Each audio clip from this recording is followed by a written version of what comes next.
नमस्कार, आपण पाहत आहात बहुजन हिताय न्यूज, जनसामान्यांचा बुलंद आवाज। आज तक हर किसी ने लड़ी है, महाराष्ट्र के लिए, देश के लिए हर महिला ने बलिदान दिया है। किसी ने अपना रक्त बहाया है, राजमाता अहिल्या देवी से राजमाता जिजाऊ माँ साहेब तक।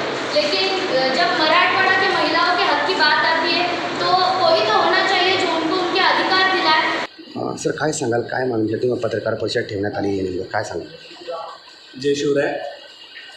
ही पत्रकार परिषद घेण्यामागचं कारण असं आहे की येत्या 26 मेला धर्मवीर छत्रपती संभाजीनगरमध्ये धर्मवीर छत्रपती संभाजीराजे शौर्य प्रतिष्ठान नावाने एक नवी संघटना स्थापन होते आणि ही संघटना स्थापन करण्यामागचे उद्दिष्ट असे आहे की गेल्या 50 वर्षापासून मराठवाडा संताची भूमी, क्रांतिकारांची भूमी असं म्हणून संबोधल्या जातो आहे। पण मराठवाड्याला जो दुष्काळाचा टॅग आहे, मराठवाड्याचा बेरोजगारीचा जो टॅग आहे, हा कोणीही बदलला नाही। कितीही सरकार आले, कितीही मंत्री झाले, पण जी स्थिती आहे ती आहे। आणि या स्थितीचं परिवर्तन करण्यासाठी आम्ही 13 जानेवारीपासून पूर्ण मराठवाड्यात खेड्यापाड्यात जाऊन तरुणांशी संवाद साधला आणि आम्ही नवी क्रांती करण्याचा निर्णय घेतला। त्यामुळे ही संघटना स्थापन होते आणि मी नक्कीच तुम्हाला एक आश्वासन देतो की या संघटनेच्या माध्यमातून मराठवाड्यात नवी क्रांती तुम्हाला बघायला भेटेल। काय उद्देश असणार तुमच्या, तुम्ही संघटना स्थापन करते, काय तुमची भूमिका असणार आहे पुढे चालू?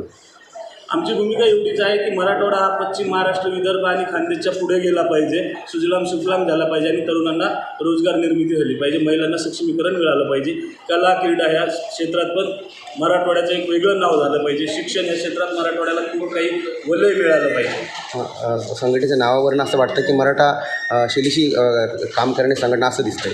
नाही, छत्रपती संभाजी महाराजांच्या शैलीशी काम करणारी संघटना त्या स्थापना होणार आहे। किती तरुणी असतील नेमकं त्यात? एक 20-25 हजार लोक सहज येतील, कारण आम्ही सर्वांना सांगितलं की आपण 26 मेला या। एक 25,000चा आकडा तुम्ही नक्कीच घेतला। काय नाव सर आपलं?